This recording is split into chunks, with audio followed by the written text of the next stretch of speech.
अस्सलाम वालेकुम my dear students. आज हम कंटिन्यू करने जा रहे हैं एक्सरसाइज नंबर 2.3। मैं आपको दिखाऊंगा क्वेश्चन नंबर 2 का सेकंड पार्ट। ये आपसे नहीं हो पाएगा, ये थोड़ा डिफ़िकल्ट क्वेश्चन है, लेकिन समझने के लिए बहुत ही अच्छा क्वेश्चन है। अगर आप इसको अच्छी तरह से समझ पाओगे तो बहुत फ़ायदा मिलेगा आपको ये रिलेशंस और फंक्शंस समझने में। तो क्वेश्चन है हमारा, find the domain and range of F x is equal to under root of 9 minus X square. ठीक है, तो आपको पता ही है कि under root of negative number, for example under root minus X जो है, under root of minus X real number नहीं होता है। इस नंबर को हम बोलते हैं कॉम्प्लेक्स नंबर या इमेजनरी नंबर। कॉम्प्लेक्स नंबर्स भी हमने पढ़ने हैं आगे जाके, इसको हम या बोलते हैं इमेजनरी नंबर। ठीक है, तो एफ एक्स, ये यहाँ हमने निकालना है एफ एक्स का डोमेन और रेंज। अब इसका जो डोमेन आएगा, एफ एक्स का वैल्यू हमेशा किस वक्त डिफाइंड होगा? एफ एक्स का वैल्यू उसी वक्त डिफाइंड होगा जब ये रेडिकेंट जो है, रेडिकेंट आप समझते हो, रेडिकेंट का मतलब है that quantity which is under a radical. जो स्क्वायर रूट या क्यूब रूट के बीच में जो रूट के नीचे जो क्वांटिटी होती है, that is called a radicand. अब ये रेडिकेंट जो है ये नेगेटिव नहीं होना चाहिए किसी भी सूरत में। अगर 9 minus X square less than 0 आएगा, इसका मतलब क्या हो गया? इसका मतलब हो गया एफ एक्स जो है, F x is under root of minus कुछ क्वांटिटी, माइनस मैं लिखूंगा माइनस ए। चलो 9 minus X square is equal to A. तो ये जब ये 9 minus X square less than 0 है तो एफ एक्स का वैल्यू आएगा under root of minus A. Under root of minus A जो है that does not belong to R, तो ये रियल नहीं होगा। तो हमने अभी इमेजिनरी नंबर्स नहीं पढ़े हैं, इसलिए हम सिर्फ रियल की बात करते हैं। तो यहाँ एक कंडीशन है, इंपॉर्टेंट कंडीशन, कि 9 माइनस एक्स स्क्वायर जो है वो लेस देन 0 नहीं होना चाहिए। जब ये लेस देन 0 नहीं होना चाहिए, इसका मतलब क्या हुआ? 9 minus X square should always be greater than और इक्वल टू 0। आप समझ गए मेरी बात को? ठीक बात है। तो मैं यहाँ लिखूंगा here F of x will be defined. का मतलब समझते हो? ये तभी एग्जिस्ट करेगा, ये डेफिनेशन तभी वैलिड होगी। Will be defined for all x such that ये रेडिकेंट जो है, अभी मैंने आपको बोला 9 minus X square is greater than और इक्वल टू 0। ठीक है, ये क्वांटिटी जो रूट के नीचे है ये किसी भी सूरत में लेस देन 0 नहीं होनी चाहिए। तो 9 minus X square is greater और equal to 0 implies X square को यहाँ लाइए, एम्प्लाइज 9 इज ग्रेटर देन और इक्वल टू एक्स स्क्वायर। ठीक है, और इसको हम ऐसे भी लिख सकते हैं, और x square is less than और इक्वल टू 9। ठीक है, x square is less than और इक्वल टू 9। इसका मतलब क्या हुआ? इसको मैं रखूंगा इक्वेशन फर्स्ट नाम, क्योंकि मुझे आगे आके जरूरत आएगी। Implies X square is less than और इक्वल टू 3 प्लस माइनस 3 का स्क्वायर। ठीक है, x square is less than और इक्वल टू प्लस माइनस 3 का स्क्वायर। तो इम्प्लाइज माइनस 3 लेस देन और equal to x less than और इक्वल टू 3। याद रखिएगा, मैं आपको बताऊंगा ये कैसे आएगा, लेकिन एक फार्मूला भी है, इसको हम बोलते हैं formula of fundamentals. Formula of FUND, formula of fundamentals. ये फार्मूला ऑफ फंडामेंटल्स क्या है? ये है ऐसे दो फार्मूले होते हैं। नंबर वन फार्मूला है if X square is less than और इक्वल टू ए स्क्वायर। यहाँ मैं प्लस माइनस 3 नहीं लिखूंगा, मैं लिखूंगा direct 3 square. If X square is less than और इक्वल टू ए स्क्वायर, तो उस सूरत में क्या है? Then minus A less than और equal to x less than और इक्वल टू ए। ठीक है, ये फार्मूला नंबर 1 है, फार्मूला ऑफ फंडामेंटल्स। यहाँ हम नहीं पढ़ रहे हैं इनइक्वालिटीज़। जब हम इनइक्वालिटीज़ पढ़ेंगे तो उस वक्त आपको समझ में अच्छी तरह से, फिर भी मैं आपको दिखा रहा हूँ यहाँ पे। तो दूसरी जो फार्मूला है, formula of fundamentals, if X square is greater than और equal to A square, then x is greater than or equal to a or minus a, or x is less than or equal to minus a। तो ये दो formula आपको याद रखने हैं। If X square is less than A square, यही formula मैं यहाँ लगा रहा हूँ, x square is less than A square, A का मतलब है यहाँ पे 3, तो उस सूरत में minus A less or equal to x less or equal to A, -3 less or equal to x less or equal to 3. If x square is greater than a square, then x is either greater than a or x is less than or equal to -a. तो यहाँ मैं आपको pictorially भी समझाऊंगा कि ये formula कैसे हम हासिल करते हैं. अब देखिए यहाँ से हम दिखाएंगे, ये क्वेश्चन से बाहर है, ये क्वेश्चन के साथ कनेक्टेड नहीं है. मुझे वैल्यू निकालना है x square less or equal to 9 का. ठीक है, मैं पुट करूंगा X square is equal to 9, तो मुझे क्या मिलेगा एक्स का value, X square is equal to plus minus 3 square, square और स्क्वायर कैंसिल, तो मुझे मिलेगा एक्स के दो वैल्यूज +3 और -3. ठीक है, तो अगर इन दो पॉइंट्स को मैं अब रियल नंबर लाइन पे प्लॉट करूंगा, देखिए ये -3 आएगा कहीं पे और दाएं साइड में आएगा +3. Is it okay? अब देखिए इन दो पॉइंट्स ने, इन दो पॉइंट्स को हम कहते हैं क्रिटिकल पॉइंट्स. इन दो पॉइंट्स ने हमारी नंबर लाइन को 3 सेगमेंट्स में डिवाइड किया हुआ है. इसको हम कहेंगे ये हमारा है सेगमेंट नंबर 1, ये हमारा सेगमेंट नंबर 2 है और ये हमारा सेगमेंट नंबर 3 है. अब इन 3 सेगमेंट्स में से कुछ वैल्यूज लेके हम चेक करेंगे इन इक्वेशन नंबर 1 पे. जैसे आपको समझाऊंगा, -3 से लेफ्ट साइड में कौन सा पॉइंट आएगा, कहीं पे -4 आएगा. इस -4 को मैं अगर पुट करूंगा इस इनइक्वालिटी 1 में, तो एक्स स्क्वायर का वैल्यू क्या आएगा, हमारी इनइक्वालिटी है x square is less than और इक्वल टू 9. अब एक्स स्क्वायर, एक्स का वैल्यू -4 पुट कीजिए, -4 का स्क्वायर वो किसके बराबर आएगा, -4 4 आर 16, तो 16 इज नेवर लेस देन और इक्वल टू 9. तो ये वैल्यू जो है -4, ये इस इनइक्वालिटी को सेटिस्फाई नहीं करता है. इसका मतलब जो है रीजन 1 जो है या सेक्टर 1 जो है वो इस ग्राफ में इंक्लूडेड नहीं होगा. ठीक है, अब हम रीजन नंबर 2 से एक पॉइंट ले लेते हैं, या पहले मैं रीजन नंबर 3 से एक पॉइंट लेता हूं. 3 के बाद क्या आएगा, 4 आएगा कहीं पे. अब हम 4 पे चेक करते हैं, x इज इक्वल टू 4, तो एक्स स्क्वायर का वैल्यू आएगा 4 4 or 16. When x is equal to 4, X square is equal to 16, तो clearly 16 is not less than और इक्वल टू 9. इसका मतलब हुआ कि ये जो रीजन 3 है, रीजन 3 भी इनइक्वालिटी 1 को सेटिस्फाई नहीं करता है, तो ये भी इसका ग्राफ नहीं आएगा. ठीक है, अब हम रीजन 2 से कोई पॉइंट लेते हैं, जैसे -3 और +3 के दरमियान एक पॉइंट आएगा 1, डेफिनेटली आएगा, या 0 आएगा, 1 0 2 कुछ भी आएगा. चलो एक पॉइंट में लेता हूं 1, तो अगर मैं रखूंगा x का वैल्यू 1, तो एक्स स्क्वायर का वैल्यू क्या आएगा, एक्स स्क्वायर मीन्स 1 1 आर 1, तो X square is less than और equal to 9, therefore 1 is less than और इक्वल टू 9. ये ट्रू है. ठीक है, इसी तरह अगर मैं दूसरा पॉइंट उठाऊंगा, एक्स का वैल्यू मैं लूंगा इसी रीजन से 0 के बराबर, 0 स्क्वायर लेस देन 9, ये भी ट्रू है.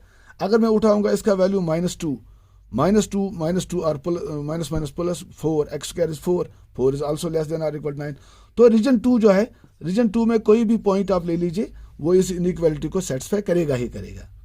और साथ साथ क्या है, ये पॉइंट जो है, ये क्रिटिकल पॉइंट -3 और +3, ये दो क्रिटिकल पॉइंट्स भी इस इनइक्वालिटी को सेटिस्फाई करते हैं. -3 is 9 is equal to 9, +3 into +3 is 9 is equal to 9. तो इसका मतलब ये क्या हुआ, इस इनइक्वालिटी का जो ग्राफ है, मैं आपको ऐसे बताऊंगा, इस इनइक्वालिटी का जो ग्राफ है वो क्या है, -3 से +3 तक सारे के सारे पॉइंट्स, तो हम लिखेंगे x belongs to closed interval -3 3 closed interval -3 का मतलब क्या हुआ, -3 और +3 के बीच में जितने भी इनफाइनाइट पॉइंट्स आएंगे इंक्लूडेड, ये जो है ना, ये क्लोज्ड इंटरवल का मतलब ये होता है ये दो पॉइंट्स भी उस वैल्यू सेट में शामिल होंगे. तो this is the solution of the inequality. इसको हम ऐसे भी लिख सकते हैं, -3 लेस देन और equal to x less than और इक्वल टू 3, इसीलिए इसका वैल्यू हमने निकाला -3 लेस देन और equal to x less than और इक्वल टू 3. आप समझ गए मेरी बात. ये फार्मूला भी याद रखिएगा, डायरेक्ट फार्मूला. तो यहाँ हमने फार्मूला को निकाला भी, ये कैसे आती है ये फार्मूला. तो देयरफॉर ये fx का, ये किसका वैल्यू मुझे मिला, x का वैल्यू. तो व्हाट इज माय x ही तो मेरा डोमेन है ना, यहाँ डोमेन में जो पुट करूंगा वही x है.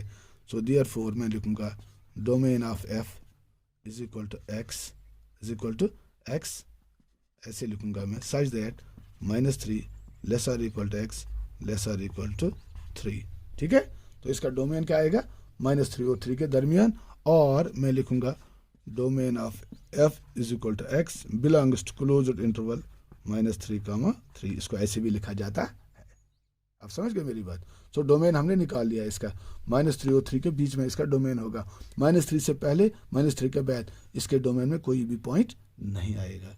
अब इसका रेंज निकालना है। अब देखिए, रेंज निकालने का मतलब क्या है, एफ एक्स का वैल्यू मुझे निकालना है, क्योंकि एफ एक्स ही रेंज होता है ना, f x is equal to y, तो वही होता है रेंज। जैसे ये वैल्यूज होते हैं एक्स के, ये होते हैं किसके, एफ एक्स के, और एफ एक्स ही वाई के बराबर होता है। तो ये इन पॉइंट्स को हम प्लॉट करते हैं एक्स एक्सिस पे, इन पॉइंट्स को हम प्लॉट करते हैं वाई एक्सिस पे। तो एफ एक्स का वैल्यू जो होगा वही वाई का वैल्यू होगा, वही इसका रेंज होगा। ये डोमेन है और ये इसका रेंज ऑफ एफ होगा, डोमेन ऑफ एफ और रेंज ऑफ एफ। अब रेंज ऑफ एफ निकालने के लिए मैं ऐसे लिखूंगा, लेट वाई के, मैं एफ एक्स को बार बार नहीं लिखूंगा, मैं एफ एक्स के बाद क्या लिखूंगा, वाई लिखूंगा, क्योंकि वाई मुझे हर जगह लिखना आसान होगा एफ एक्स के बदले। एफ एक्स और वाई एक ही बात होती है। Let y is equal to under root of 9 - x square. ठीक है, तो इसकी हम स्क्वायरिंग करेंगे both sides, squaring both sides, we get, हमें क्या मिलेगा, y square is equal to 9 - x square. ठीक है, इम्प्लाइज एक्स स्क्वायर को हम अलग करेंगे, implies x square is equal to 9 - Y square. ऐसे एक्स स्क्वायर को यहाँ लाइए, वाई स्क्वायर को यहाँ लाइए, एक्स यहाँ पे पॉजिटिव बनेगा और वाई स्क्वायर यहाँ क्या बनेगा, नेगेटिव बनेगा। So X square is equal to 9 - Y square. अब यहाँ देखिए, 9 - x square is greater than और इक्वल टू 0। मैं लिखूंगा यहाँ मैंने निकाल के रखा है इसको, यहाँ first equation using in equation, ये इक्वेशन नहीं है, ये इन इक्वेशन है, यूजिंग इन इक्वेशन फर्स्ट, वहाँ क्या था, x square is less than 9, तो यहाँ एक्स स्क्वायर किसके बराबर मुझे मिला, 9 - वाई स्क्वायर। तो मैं लिखूंगा 9 - Y square is less than और इक्वल टू 9। ठीक है, 9 - Y square is less than और इक्वल टू 9। ये 9 को यहाँ लाइए, एम्प्लाइज, या यहाँ इस 9 को यहाँ लाइए, या मैं लिखूंगा -Y square is less than और equal to 9 - 9, implies -Y square is less than और इक्वल टू 0। ठीक है, तो माइनस को हटाइए, implies Y square is greater than और इक्वल टू 0। ठीक है, ये इक्वेशन नंबर, इन इक्वेशन नंबर 2 है मेरी। यहाँ तक आपने अच्छी तरह से बात समझी होगी। ठीक है, अब चूंकि स्पेस प्रोवाइड करने के लिए मैं इस फंडामेंटल जो मैंने लिखा था फार्मूला ऑफ फंडामेंटल्स, इसको मैं रब करूँगा स्पेस हासिल करने के लिए। ठीक है, तो बाकी का क्वेश्चन मैं इस स्पेस में करूँगा। Is it okay? तो इनइक्वालिटी 2 में मुझे क्या मिला, वाई स्क्वायर का वैल्यू मुझे मिला ग्रेटर देन और इक्वल टू 0। तो स्क्वायर को हटाइए, मैं लिखूँगा वाई ग्रेटर देन 0, एम्प्लाइज यहाँ मैं लिखूँगा -y is less or equal to 0। उसी का ये स्क्वायर खत्म हो जाएगा, तो y is greater than or equal to 0। This is my inequality number 2। ठीक है, अब मुझे मालूम है कि एक्स स्क्वायर जो है, x square we know that x square is always greater than और इक्वल टू 0। इसका मतलब क्या हुआ, जब मैं लिखता हूँ x square is always greater than और इक्वल टू 0, एक्स एक नंबर है, उसका स्क्वायर हमेशा ग्रेटर देन और इक्वल टू 0 आएगा ही आएगा। वेदर एक्स इज पॉजिटिव और एक्स इज नेगेटिव, उसका स्क्वायर हमेशा क्या आएगा, ग्रेटर देन और इक्वल टू 0 ही आएगा। देयरफॉर मैंने लिखा x square is greater than और इक्वल टू 0। ठीक है, तो यहाँ मैं यूज़ करूँगा कहाँ, x square is equal to 9 - Y square, इसका नाम मैं रखूँगा ए। देयरफॉर फ्रॉम ए से हमें क्या मिलेगा, when x square is greater than और इक्वल टू 0, इसका मतलब क्या हुआ, 9 - Y square, 9 - Y square is greater than और इक्वल टू 0। ठीक बात है ना, इम्प्लाइज, क्योंकि एक्स स्क्वायर और 9 - वाई स्क्वायर इक्वल हैं। सो जब एक्स स्क्वायर ग्रेटर और इक्वल टू 0 आएगा, तो 9 - वाई स्क्वायर भी ग्रेटर और इक्वल टू 0 आएगा। इम्प्लाइज 9 इज ग्रेटर और इक्वल टू वाई स्क्वायर। ठीक है, इसके बराबर आएगा। Implies y square is less than और इक्वल टू 9। अगर हम इनको चेंज करेंगे, अगर मैं कहूँगा कि ये कलम इस कैप से बड़ा है, इसका मतलब क्या हुआ, ये कैप इस कलम से छोटी है, ये एक ही बात है। यहाँ था 9 is greater than y square, यहाँ मैंने लिखा y square is less than 9, बात एक ही है। तो when y square is less than 9 implies, अभी मैंने आपको बताया था x square is less than 9, तो हमें क्या मिला था -3 लेस देन और इक्वल टू एक्स लेस और इक्वल टू 9। तो मैं यहाँ मुझे y का वैल्यू क्या मिलेगा, इम्प्लाइज -3 लेस और इक्वल टू वाई लेस और इक्वल टू 3। ठीक है, ये मेरी इनइक्वालिटी नंबर 3 होगी। अब मैं 2 और 3 को मैं क्या करूँगा, कंबाइन करूँगा। ये मैं थोड़ा रब करके लिखूँगा, -y is less than 0 implies y is greater और इक्वल टू 0 इम्प्लाइज 0 लेस और इक्वल टू y। इसका नाम मैं रखूँगा 2, क्योंकि आपको समझने में आसानी होगी। अभी तक अगर मैं ऐसे लिखता तो आपको समझने में दिक्कत होती। तो मैंने क्या लिखा, 0 लेस और इक्वल टू y। अब देखिए यहाँ पे मैं कंबाइन करूँगा इनइक्वालिटी थर्ड और सेकंड को। मैं यहाँ लिखूँगा combining second and third, we get. जब मैं इन दो को कंबाइन करूँगा तो मुझे क्या मिलेगा, देखिए 0 लेस और इक्वल टू y। मैं नंबर लाइन पे आपको कंबाइन करके दिखाऊंगा। 0 लेस और इक्वल टू y, ये क्या है 0। 0 लेस और इक्वल टू y का मतलब क्या हुआ, y is greater then 0, greater और इक्वल टू 0, तो y का वैल्यू मुझे मिलेगा 0 या 0 से बड़ा, ये साइड आएगा। ठीक है, दिस इज इनइक्वालिटी नंबर 1।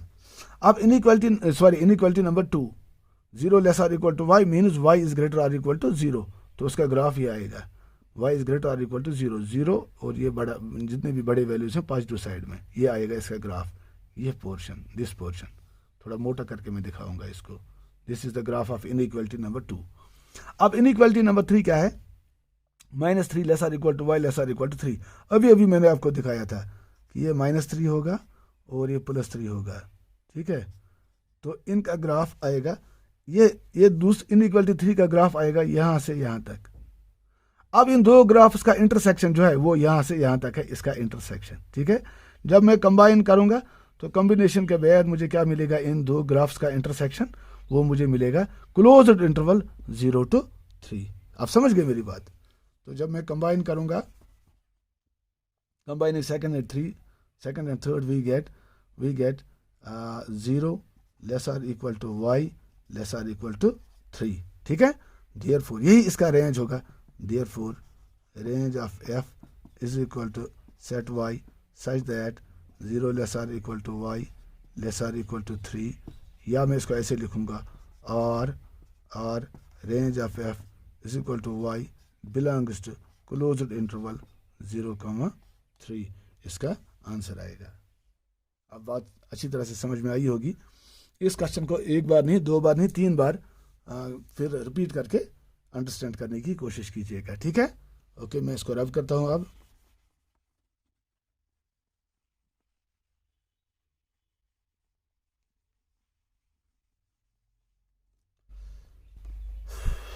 अब हम क्वेश्चन करेंगे, क्वेश्चन नंबर 3 आप खुद करोगे, मैं क्वेश्चन 4 आपको दिखाऊंगा, क्योंकि क्वेश्चन 4 जो है उसकी लेवल थोड़ा 3 से ज़्यादा आगे है। The function t which maps temperature in degree Celsius into temperature in degree Fahrenheit is denoted by t of c. T of c is equal to 9c plus 5, 9c divided by 5 plus 32. Find t of 0. पहला part क्या है, हमने निकालना है find t of 0। देखिए simple सी बात है, अभी तक हम जो क्वेश्चन करते आए हैं हम x और y में करते थे वो क्वेश्चन। अब यहाँ t और c है और कुछ नहीं है, तो यहाँ दी हुई है एक function t of c। t of c क्या है, ये मैप करती है किस किस को, temperature in degree centigrade to temperature in Fahrenheit. t of c का मतलब है फॉरेनहाइट, इसको हम f भी लिख सकते हैं। f is equal to 9/9c। ये केमिस्ट्री फिजिक्स में आपने पढ़ा होगा, फॉरेनहाइट में टेम्परेचर होता है f is equal to 9c divided by 5 plus 32। यहाँ c means centigrade, f means Fahrenheit. अगर फॉरेनहाइट में टेम्परेचर दिया हुआ है, आप यहाँ पुट कीजिए, आपको c मिलेगा। अगर टेम्परेचर दिया हुआ है सेंटीग्रेड में, आप यहाँ उसका वैल्यू पुट कीजिए, आपको एफ मिलेगा। इसने यहाँ क्या लिखा है, एफ के बदले इसने लिखा है टी ऑफ सी। क्यों? बिकॉज एफ जो है F is equal to T of C. जैसे अभी हम लिखते थे अभी तक Y is equal to F of X, यहाँ इसने लिखा है F is equal to T of C. F is equal to T of C का मतलब क्या हुआ, एफ जो है ये फंक्शन ऑफ सी है। इसका मतलब है जैसे सी चेंज होगा वैसे एफ चेंज होगा। Temperature of Fahrenheit depends upon centigrade, और कुछ नहीं है, ज़्यादा कंफ्यूज होने की ज़रूरत नहीं है। तो यहाँ हमने निकालना है t of c, t of zero. T of zero का मतलब क्या हुआ, जब सेंटीग्रेड का वैल्यू ज़ीरो होगा, जब सी का वैल्यू ज़ीरो होगा, तो उस वक्त टी ऑफ ज़ीरो क्या आएगा, वो फ़ारेनहाइट में टेम्परेचर आएगा। तो किसके बराबर आएगा, t of zero is equal to 9 × 0 divided by 5 plus 32 implies t of zero is equal 9 zeros are 0, 0 by 5 is 0 plus 32 implies t of zero is equal to 32। इसका मतलब क्या हुआ, इसका मतलब ये हुआ 0 degree centigrade is equal to 32 degree Fahrenheit. ये तो आपको पता ही है, ये आपने फिजिक्स में पढ़ा होगा। ठीक है, अब इसी तरह निकालना है हमने T28 T-10 है, तो और लास्ट में निकालना है the value of C when T of C is equal to. अब मैं तीसरा पार्ट भी आपको दिखाऊंगा यहाँ पे, थर्ड पार्ट। इसका थर्ड पार्ट क्या निकालना है, T28 आप खुद निकालोगे, सी का वैल्यू पुट करना है 28, टी ऑफ -10 में आपको दिखाऊंगा। टी ऑफ -10 का मतलब क्या हुआ, दूसरे अल्फाज में हम कहेंगे when c is equal to -10 degree, तो एफ का वैल्यू हमने निकालना है। एफ का वैल्यू किसके बराबर होगा, वही होगा ना टी ऑफ -10। तो टी ऑफ -10 किसके बराबर है, 9c, 9 × -10 डिवाइडेड बाई 5। इसमें हम पुट करते हैं ये जो फंक्शन दी हुई है, अभी तक हम 10th तक बोलते थे इसको इक्वेशन, अदरवाइज ये इक्वेशन फंक्शन एक ही चीज़ है। 9c divide by 5 means 9 × -10 divide by 5 plus 32, that is equal to 9 10s are 90 minus, या इसको मैं ऐसे करूँगा 5 1s are 5, 5 2s are 10, 9 2s are 18 minus 18 plus 32, तो प्लस 32, 32 में से 18 को घटाइए, हमें क्या मिलेगा 14। Therefore t of -10 is equal to 14। इसका मतलब क्या हुआ, इसका मतलब हुआ कि -10 degree centigrade is equal to 14 degree Fahrenheit.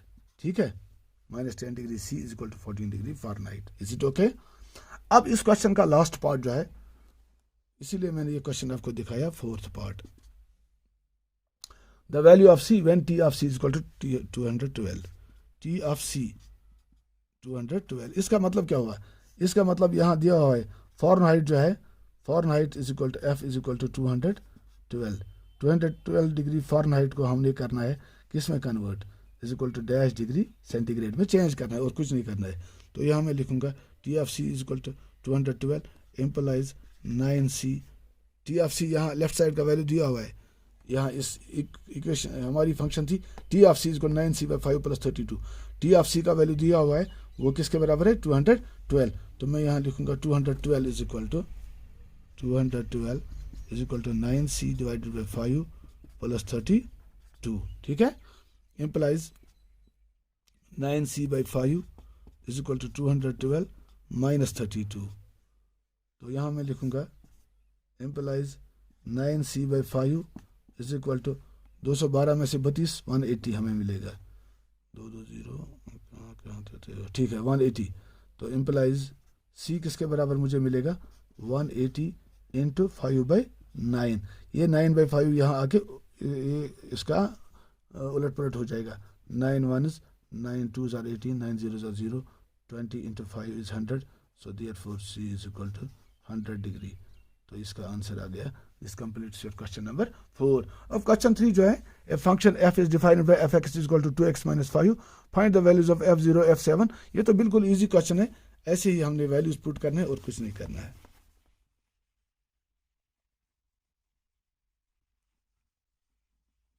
ठीक है, अब क्वेश्चन लास्ट है, क्वेश्चन 5।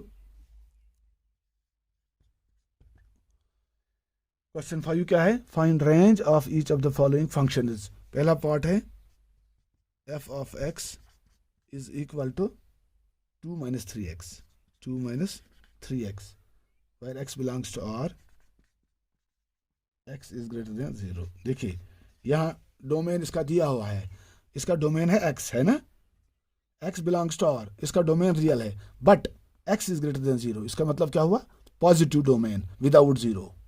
तो डोमेन दिया हुआ है greater than 0 means all positive numbers without 0। तो हमने निकालना है एफ एक्स का वैल्यू, सिंपल सी बात है। अब देखिए यहाँ पे here x is greater then 0, है ना, दिया हुआ है x इज ग्रेटर देन 0। मैं करूँगा both sides multiply by 3, implies 3x is greater then 3 into 0, ठीक है। x इज ग्रेटर देन 0, यहाँ भी 3 से मल्टीप्लाई करो, यहाँ भी 3 से मल्टीप्लाई करो, तो 3x is greater then 3 into 0, implies 3x is greater then 0, ठीक है, 3x is greater then 0 implies.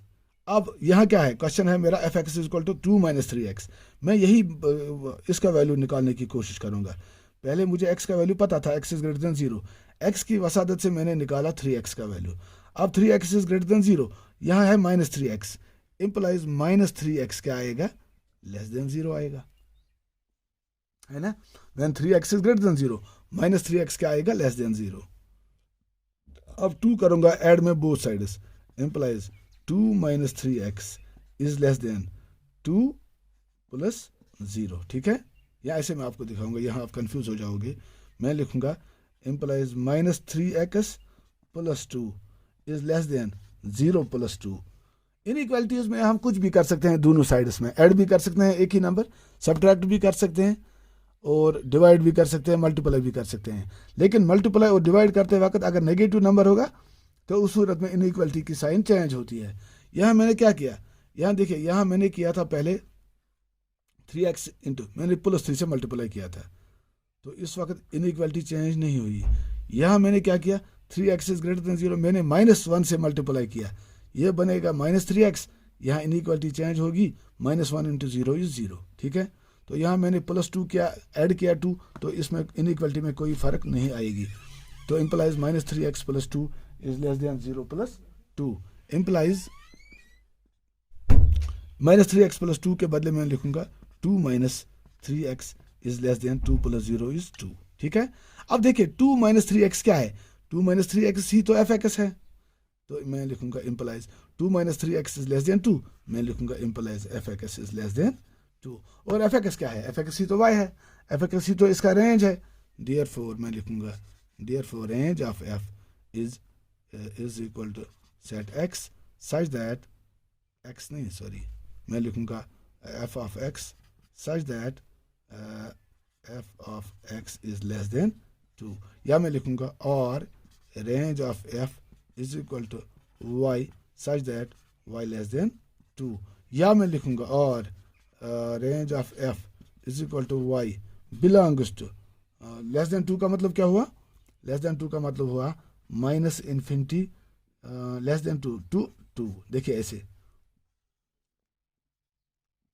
ये 0 है, 0 नहीं, मैं -2 की बात करूंगा, ये 2 है यहाँ पे। अब y का है, y is less than 2, y is less than 2 का मतलब हुआ ये 2 को छोड़ के, यहाँ मैं बनाऊंगा ओपन सर्कल, 2 को छोड़ के लेफ्ट साइड में जितने भी वैल्यूज होंगे अप टू माइनस इन्फिनिटी, सो इसका वैल्यू क्या आएगा, -2, ये ओपन इंटरवल आएगा ना, इसमें -, चूंकि नंबर ही नहीं है और 2 भी इसमें इंक्लूडेड नहीं होगा, so range of f is equal to y belongs to -2। Is it okay, समझ गए आप। इस तरह मैं दिखाऊंगा आपको पार्ट नंबर 2, पार्ट 3 इजी है, वो आप खुद करोगे। पार्ट 3 क्या है, F x is equal to x इसका रेंज है, डोमेन है, और एफ एक्स के बराबर है, जो इसका डोमेन है वही इसका रेंज है, तो x भी रियल है तो एफ एक्स भी रियल होगा, so domain is also real set, range is also real set, this completes your question. अब दूसरा पार्ट क्या है, F x is equal to x square plus 2, x is a real number, x is a real number. अब x is a real number का मतलब क्या हो गया, x is a real number का मतलब है कि इसका जो डोमेन है वो क्या है, रियल है ना। आप समझ गए मेरी बात। तो मैं यहाँ लिखूंगा let y is equal to F of x is equal to x square plus 2। बार बार हम लिखते हैं कि ये जो है एफ एक्स ये y के बराबर होता है, तो मैं लिखूंगा implies y is equal to x square plus 2, where x क्या है, x बिलोंग्स टू r, दिया हुआ है x is a real number. अब जब x is a real number में नेगेटिव नंबर्स भी आएंगे, पॉजिटिव नंबर्स भी आएंगे, है ना। तो एक्स स्क्वायर क्या आएगा, एक्स स्क्वायर का मतलब हो गया नेगेटिव नंबर, अगर x का वैल्यू नेगेटिव होगा तो एक्स स्क्वायर पॉजिटिव आएगा, x का वैल्यू पॉजिटिव होगा तो एक्स स्क्वायर का वैल्यू पॉजिटिव आएगा। दोनों सूरतों में इम्पलाइज में लिखूंगा employees x square is greater than और इक्वल टू 0, ठीक है। देयरफॉर एक्स स्क्वायर प्लस 2, दोनों साइड में ऐड करो 2, x square plus 2 is greater than और इक्वल टू 0 प्लस 2, और employees x square plus 2 is greater than और इक्वल टू 2 प्लस 0 इज 2। लेकिन एक्स स्क्वायर प्लस 2 किसके बराबर है, y के बराबर है, तो मैं लिखूंगा therefore y is greater than और इक्वल टू 2। ये y ही तो रेंज है इसका, therefore range of f is greater than और इक्वल टू 2, और रेंज ऑफ f इसको हम डिफरेंट तरीक़ों से लिखते हैं, is equal to set y such that y is greater than और इक्वल टू 2, और इसको हम और एक तरीके से भी लिख सकते हैं, range of f is equal to y belongs to greater और इक्वल टू 2 का मतलब क्या हो गया, ग्रेटर और इक्वल टू 2 का मतलब हो गया ये 2 है, ये 2 भी इंक्लूडेड होगा इस सेट में, अप टू इन्फिनिटी होगा because it is greater than 2, up to plus infinity, तो y belongs to semi open interval या semi closed interval 2 comma infinity, इसको ऐसे भी लिखा जाएगा। So this completes your exercise and this also completes your topic. Is it okay? अल्लाह हाफिज़।